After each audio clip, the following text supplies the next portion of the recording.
అందరికీ నమస్తే అండి.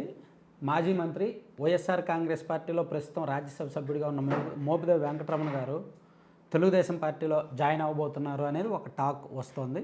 మేబీ ఇప్పుడే వేరే బ్రేకింగ్ న్యూస్గా చాలా చోట్ల వస్తుందన్నమాట. సో అది ఆల్మోస్ట్ 99% కన్ఫర్మే. మోపిదేవి వెంకటరమణ గారు వైఎస్ఆర్ కాంగ్రెస్ పార్టీలో ప్రస్తుతం రాజ్యసభ సభ్యుడిగా ఉన్నారు. ఆయన గతంలో 99లో ఒకసారి ఎమ్మెల్యే, 2004లో ఎమ్మెల్యే అండ్ 2009లో కూడా ఎమ్మెల్యే, 3 టైమ్స్ ఎమ్మెల్యేగా పనిచేశారు.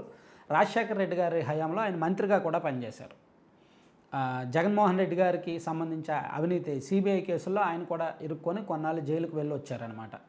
సో అందుకే ఆయన 2014లో ఓడిపోయారు, 2019లో కూడా ఓడిపోయారు. 2019లో ఓడిపోయినప్పటికీ ఆయన ఎమ్మెల్సీగా ఉన్నారు కాబట్టి జగన్మోహన్ రెడ్డి గారు ఆయనకు మంత్రి పదవి ఇచ్చారు. సో శాసనమండలి రద్దు చేస్తారు అనే టాక్ రావడంతో, రద్దు చేయాల్సిన అవసరం రావడంతో అప్పుడు ఆయన్ను ఎమ్మెల్సీగా రిజైన్ చేయించి రాజ్యసభకు పంపించారనమాట. సో వైసీపీలో ఆయన ఖచ్చితంగా టాప్ 10 లీడర్స్లో ఆయన కూడా ఒకడు. ప్లస్ బీసీ సామాజిక వర్గం, రాష్ట్ర స్థాయిలో ఆ సామాజిక వర్గంలో పట్టుంది. ప్లస్ డిసిప్లైన్గా ఉన్న నాయకుడు, వివాదరహితుడు. పార్టీ అధికారంలో ఉన్నప్పుడు ఏదో చిల్లర వాగుడు, ఎవరి మీద చిల్లర వాగుడేమి వాగల.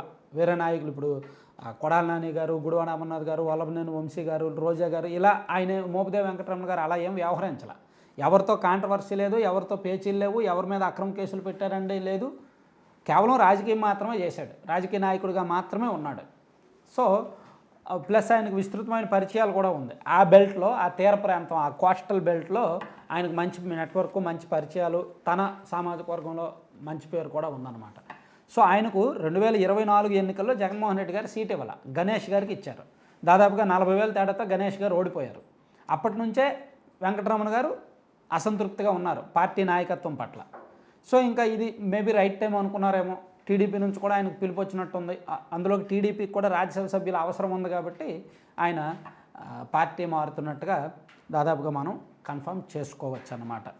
సో ఇది జగన్మోహన్ రెడ్డి గారికి దెబ్బే, ఖచ్చితంగా నష్టమే, వైసీపీకి నష్టమే. ఆయన కనుక పార్టీ నుంచి బయటకు వెళ్ళిపోతే నష్టమే. మొన్నే ఆలనాని గారు, అలాగే అంతకుముందు మద్దాలగిరి గారు, అలాగే ఆయన ఎవరు కిలారి వెంకటరామయ్య గారు, ఇట్లా మాజీ ఎమ్మెల్యేలు, కీలకమైన ముఖ్యమైన నాయకులు ఒక్కొక్కరు పార్టీ నుంచి బయటకు వెళ్ళిపోతున్నారు.